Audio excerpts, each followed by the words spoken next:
రేపటి నుంచి ఉంటుంది వీళ్ళకి సినిమా. తెలుగుదేశం జనసేన వాళ్ళకి రేపటి నుంచి సినిమా ఉంటుంది. ఎవడైనా పొద్దున్నే గాంధీ షాపులు తెరవమనండి, వాళ్ళు తోలు తీస్తే అప్పుడు తెలుస్తుంది గమ్మునున్న వాళ్ళని ఎందుకు నిద్ర లేపి తిట్టామా, వాళ్ళని ఎందుకు కెలుక్కున్నామా అనేది వాళ్ళకి తెలియాలి. విచ్చల విడిగా పోలీసులు సహకరిస్తున్నారని మద్యం మాఫియా, బియ్యం మాఫియా, ఇసుక మాఫియా, గంజా మాఫియా చేసుకుంటూ ఈరోజు భానుప్రకాష్ మనని మాట్లాడడానికి సిగ్గుందా అని అడుగుతున్నాడు.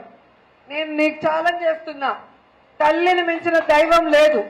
కాణిపాకానికి వస్తా, ముందు మీ అమ్మ దగ్గరికి రా. నువ్వు ఎలాంటి వాడో మీ అమ్మ, మీ తమ్ముడు, మీ చెల్లెలు మాట్లాడిన తర్వాత అప్పుడు కాణిపాకం వెళ్ళే ఓపిక, ధైర్యం నీకుంటే అప్పుడు నేను వస్తా. మైకు చేతిలో ఉంటే, కెమెరా ముందుంటే ఏది పడితే అది మాట్లాడితే ఎవరు ఒప్పుకోరు. 45,000తో గెలిచారు, 45,000తో గెలిచారని చెప్తున్నాం. మీరంతా ఎలా గెలిచారో ప్రజలకు ఏం పని చేసినట్టు చాలా గొప్పగా మాట్లాడుకుంటూ మా మీద నిందలు వేయాలంటే మా నాయకులు కనుక తిరగబడితే నువ్వు నియోజకవర్గంలో కూడా తిరగలేవు. ఆ విషయం తెలుసుకోండి. మా జగనన్న మేము డిసిప్లిన్ గా ఉన్నాం.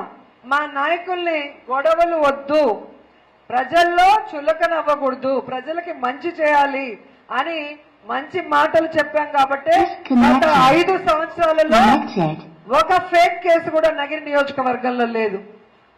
ఒక్క తెలుగుదేశం జనసేన వాడి ల్యాండ్ ప్రాబ్లం లేదు, ఒక్క లీగల్ ప్రాబ్లం లేదు. ఈరోజు ఎలా వచ్చాయన్ని గతంలో ఉన్నాయి, మళ్ళీ ఇప్పుడు వచ్చాయి.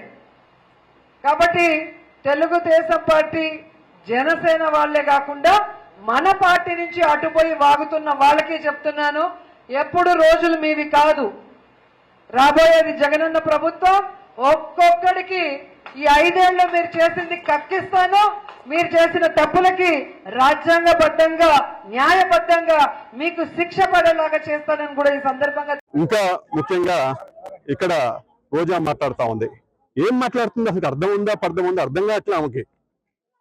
అసలుకి ఇంగిద్దం కోల్పోయారా అనిపిస్తుంది అప్పుడప్పుడు. ఇక్కడంట కొండలంట తవ్వేశారంట. నిజంగా పాత వీడియోలు ఉన్నాయి, 2024 ముందు వీడియోలు, ఇవాళ వీడియోలు నీకు తిరిగి చూపిస్తాం. ఆ ఊరు తీసుకెళ్తాం, ఎవరు తవ్వారు ఎవరు తవ్వలేదనేది. దాచిపెట్టి ఆస్తులు కొని ఇవాళ నీ ఆస్తులు ఎంత అనేది నగరంలో ప్రతి ఒక్కరికి తెలుసు. నువ్వు 3,000, 2,000 రూపాయలకి చేయి చాచిన రోజుల నుంచి ఇవాళ 2,000 కోట్ల దాకా పోయావు. 2,000 కోట్లు. ఆమె 2,000 రూపాయలకి ఏ పన్నా చేసేది. మార్కెట్లో ఉందా మాట? నాకేమో చెప్తారు. అలా అంటాను, వాళ్ళు 2,000 కోట్లు పోయింది. నువ్వా నీతులు చెప్పేది? ఇంకా తిరుమన్యం అంట. నువ్వు రేపు అదే ఒక 4 రోజుల్లో అదే రోడ్డు మీద పో. అక్కడ రోడ్డు లేకపోతే నువ్వు రోడ్డు ఉంటే నువ్వు దొల్లుతావని చెప్పు. అక్కడ కానీ రోడ్డు ఉంటే నువ్వు దొల్లుతావా? రోడ్డు పడినా నువ్వు దొల్లుతావా? ఏదంటే అది నోరుంది కదా తాటి మాటలాగా మాట్లాడితే బాగోదు. అది హుందాతనం కాదు.